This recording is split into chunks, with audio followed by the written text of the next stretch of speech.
Deutsch lernen durch Hören. Zelten auf dem Wasser.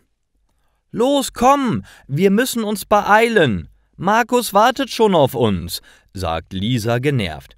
»Ja, ja, ich komme schon«, antwortet Tom und packt die letzten Sachen in den Rucksack. »So, ich bin bereit.« Lisa und Tom setzen sich in das Auto und fahren zu Markus. Er steht schon an der Straße und wartet auf sie.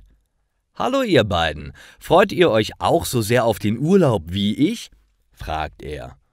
Tom nickt. »Oh ja, das wird super. Ich bin schon richtig aufgeregt.« Die Freunde haben einen besonderen Urlaub geplant. Sie haben sich ein Boot gemietet und wollen damit eine Woche lang auf einem großen See herumfahren. Aber sie schlafen nicht in einem Hotel.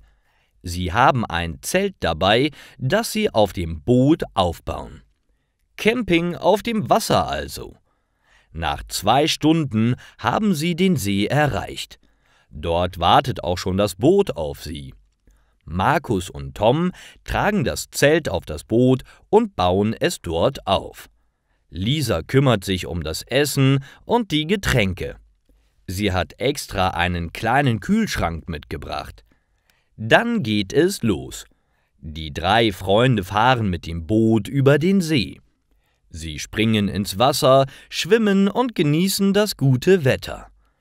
Am Abend machen sie es sich in dem Zelt bequem. »Das ist der beste Urlaub aller Zeiten«, sagt Markus glücklich. »Das stimmt, das war eine tolle Idee, Tom. Es freut mich sehr, dass euch meine Idee gefällt. Ich bin auch sehr zufrieden.«